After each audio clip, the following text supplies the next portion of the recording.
Vous écoutez le podcast de la formation, le podcast fait par et pour les actrices et acteurs de la formation.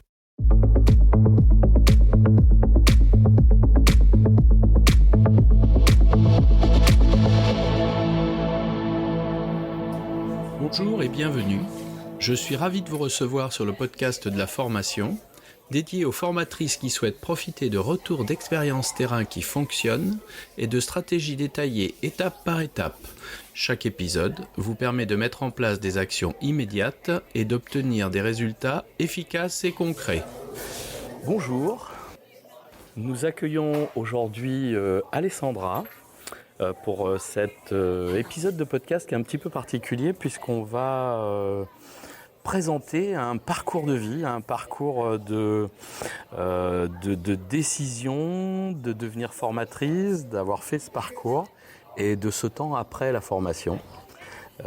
Alessandra, est-ce que tu peux te présenter ? Oui, bien sûr. Donc déjà, bonjour, je suis très heureuse d'être là avec vous pour partager mon expérience vis-à-vis de la formation. Donc moi, c'est Alessandra, j'ai 28 ans. À la base, je suis issue du monde de l'animation 3D. J'ai fait des études pour ensuite travailler dans un studio d'animation. En 2018, je me suis reconvertie dans le métier de conseillère clientèle à distance, qui était spécialisée plus dans les retraits complémentaires. Et suite à tout ça, suite à un changement dans ma vie, j'ai décidé de partir vers le métier de formatrice en fin 2021. Écoute, ce que je te propose alors, c'est de nous raconter tout ça et de nous expliquer donc la genèse de cette nouvelle vie de formatrice. Comment ça s'est passé au début ? Qu'est-ce qui a été le déclencheur ?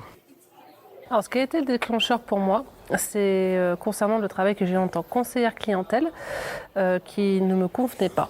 Et du coup, je me suis réinterrogée sur ce que je voulais faire de ma vie. Je me suis posé la question, qu'est-ce que j'avais envie d'être demain ? Qu'est-ce que j'avais envie de faire pour contribuer positivement aux autres ? Et effectivement, dans mon parcours scolaire ou même dans ma carrière dans l'animation 3D, je me revoyais justement faire du transfert de connaissances au niveau des différents logiciels que je maniais, au niveau des compétences que j'avais. Je formais les nouveaux arrivants dans mon studio, les nouveaux arrivants également dans mon école, que ce soit sur les termes de projet, que ce soit sur la technicité, etc. Et je me souvenais de ce plaisir que j'avais à transmettre, de cette passion que j'avais vraiment à contribuer justement à leur montée en compétences sur le sujet que j'abordais avec eux et surtout au contentement qu'ils avaient en arrivant à un objectif qui s'était fixé qui pour eux était impossible s'ils n'avaient personne à côté pour y arriver. Donc c'est vis-à-vis de ça que je me suis dit pourquoi pas le métier de formatrice où je me suis renseignée auprès de plusieurs organismes après et que après quelques renseignements vis-à-vis de formateurs déjà compétents, j'ai décidé de sauter le pas directement. D'accord. Concrètement, qu'est-ce qui est compliqué à ce moment précis là ? Cette espèce de switchage où tu laisses ce que tu sais faire vers quelque chose dont tu as envie, mais tu connais rien de la formation au départ. Alors, ce qui a été compliqué, effectivement, c'est de savoir si c'était une casquette qui m'allait, parce que pour moi, c'était ce que j'avais envie de faire. Mais au niveau des prérequis, des prérequis même du profil, je ne savais pas si c'était quelque chose qui pouvait me convenir. Donc c'est pour ça que je suis allée me renseigner auprès de plusieurs collègues. Et je ne savais vraiment pas vers qui me tourner, quel diplôme, quel titre, s'il fallait une certification ou pas. Quelles étaient les structures qui engageaient par la suite, quelles étaient les missions d'un formateur, quelle était la posture. Donc c'était totalement des choses qui m'étaient étrangères. Donc j'ai essayé de contacter plusieurs organismes. Le premier à laquelle j'avais pensé, c'était effectivement Pôle emploi, qui m'ont réorienté vers le CIBC vu que j'étais salariée à ce moment-là, qui m'ont pris en entretien individuel et qui ont répondu à toutes mes questions, qui m'ont orienté vers des collègues pour que je puisse observer quelle était la bonne posture à avoir et répondre à toutes mes questions. Ça a duré combien de temps cette période ? Tu as mis longtemps entre le moment où tu as eu l'idée et le moment où tu as engagé clairement les choses ? 1 an.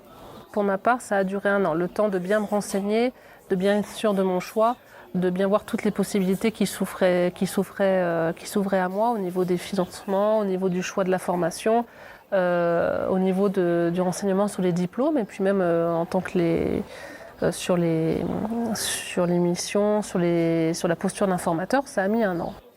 Tu parles un petit peu du système et du problème argent là. Ça se passe comment là quand on est dans cette phase de transition? On est confronté à quoi?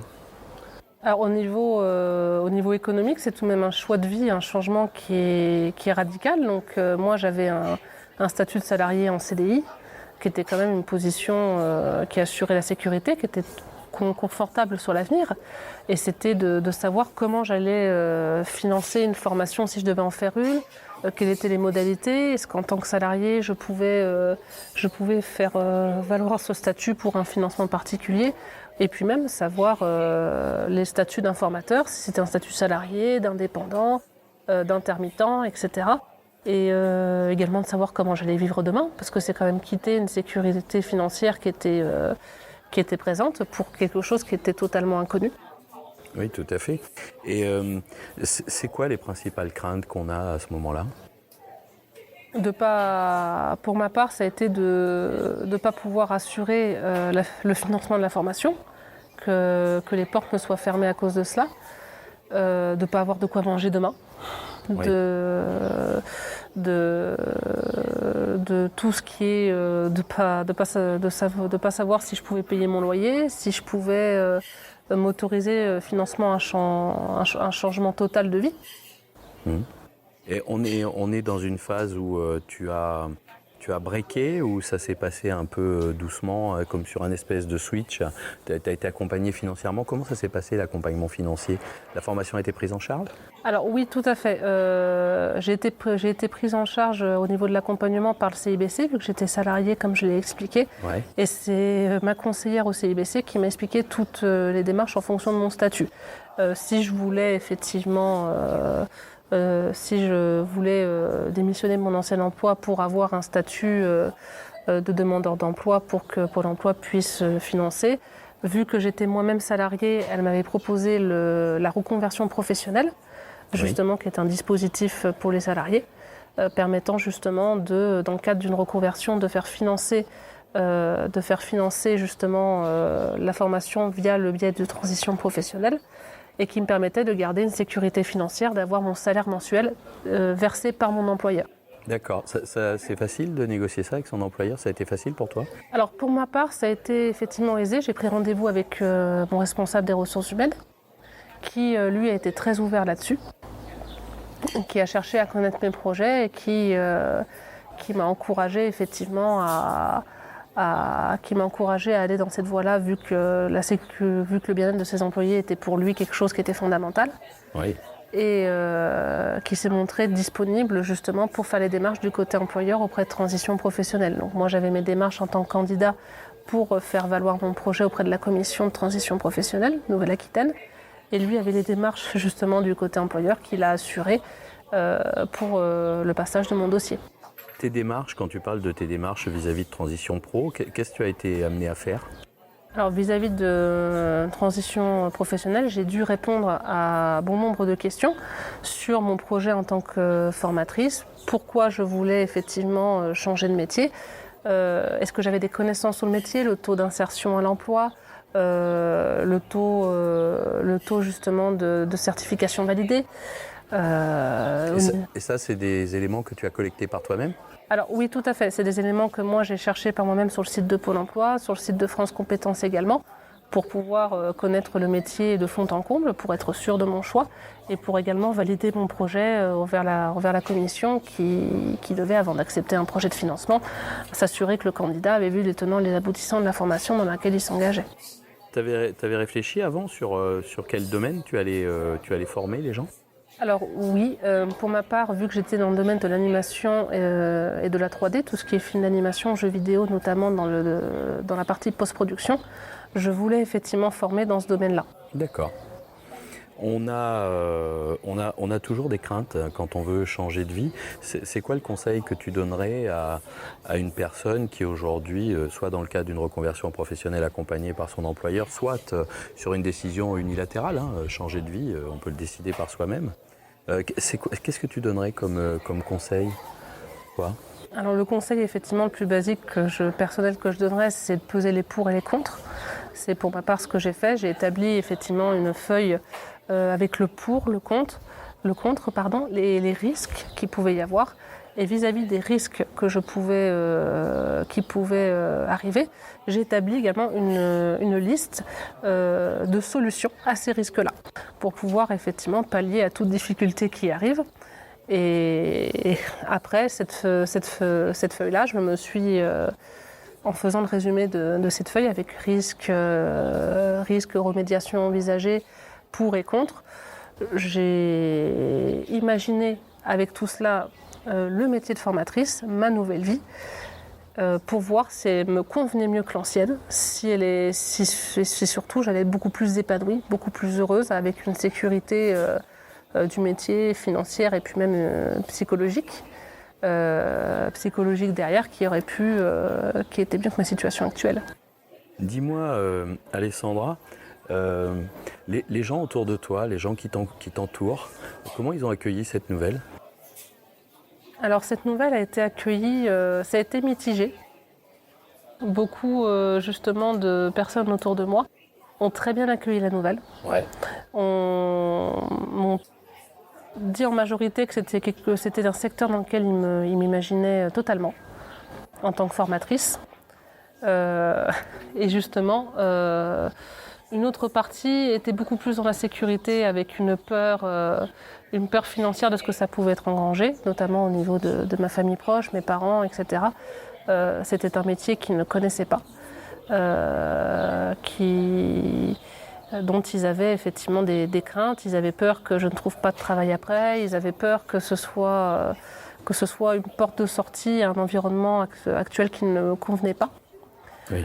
Mais en majorité, ils ont été derrière moi à me pousser dans ce projet, au vu de toutes les recherches complémentaires que j'avais faites, au vu de la véracité de ma motivation à entrer dans cette nouvelle vie. Ouais.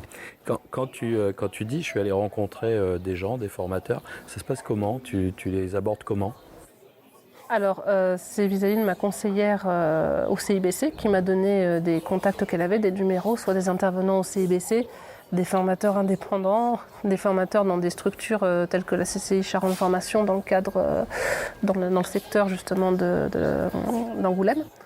Je leur ai d'abord écrit par mail, j'ai pris un contact soit par mail, soit par téléphone, pour leur poser des questions sur le métier de formateur, sur pourquoi ils avaient eux-mêmes pris ce choix, qu'est-ce que ça avait changé dans leur vie, quel était le lien qui avait été fait avec leur ancien métier, et si c'est maintenant un métier qu'ils conseilleraient à d'autres. Et en fonction des réponses et de leur disponibilité, je suis allée m'entretenir avec eux et j'ai également tenu un rôle d'observatrice sur une journée type d'un formateur pour certains. D'accord. Et tu as été bien accueillie ? Très bien. Effectivement, ça a été dans un climat toujours de bienveillance et même d'envie de transmettre, d'envie de parler de leur passion, de leur passé et de leur présent professionnel. Donc ils m'ont très très bien accueilli, ils ont été très bienveillants, très rassurants, sans non plus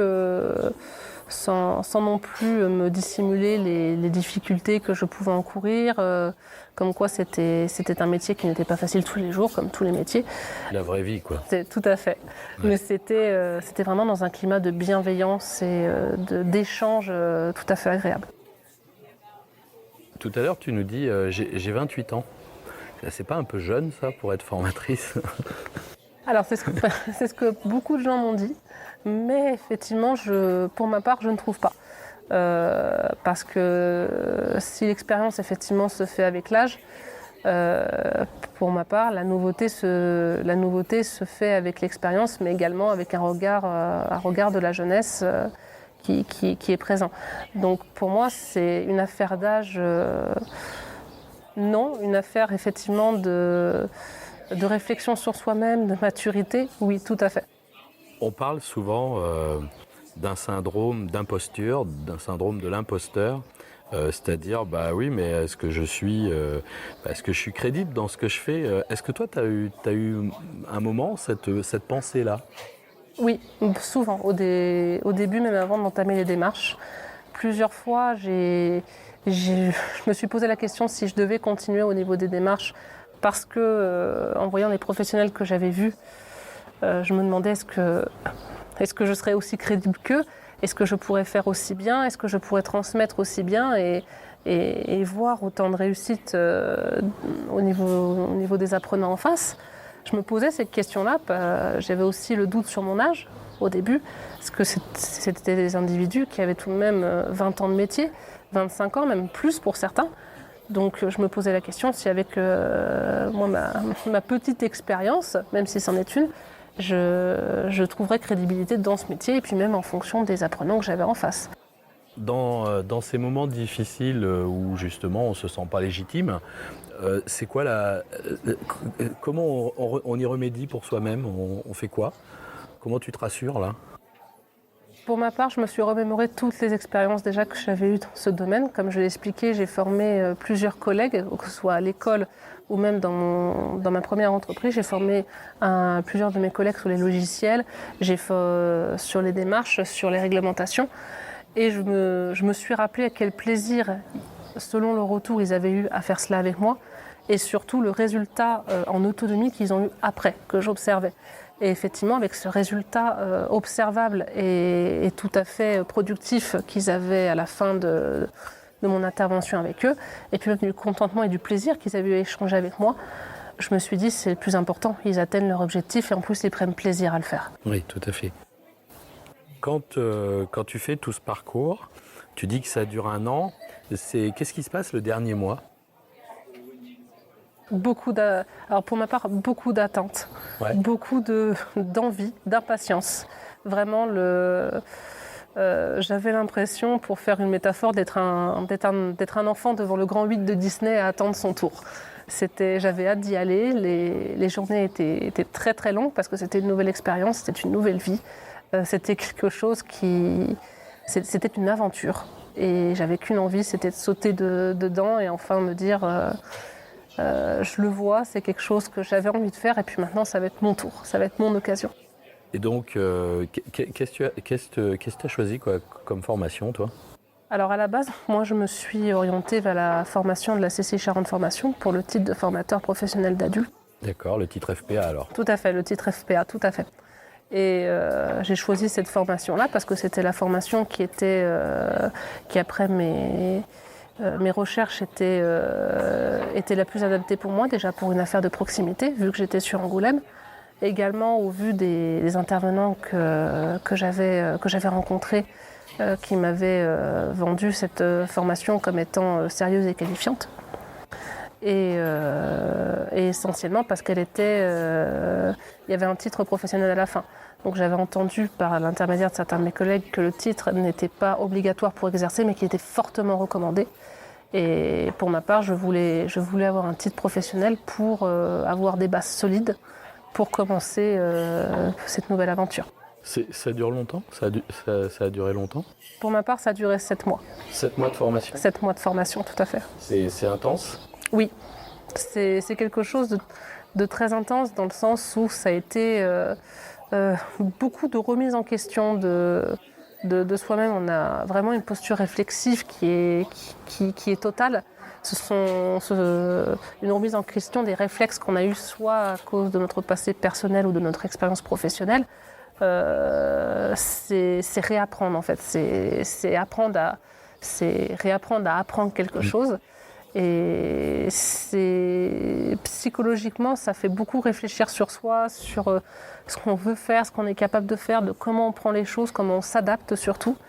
Et pour moi, c'est ça qui a été le plus intensif. Tu t'étais préparé, tu as eu un pré-accompagnement avant de la rentrée en formation ou bien tu as eu en gros c'est ok, j'ai mon financement et puis maintenant j'attends la date de rentrée. Ça s'est passé comment là cette période? Tu as eu quelque chose, des relations avec le centre de formation ou pas? Alors j'ai eu effectivement quelques relations, notamment pour plusieurs entretiens.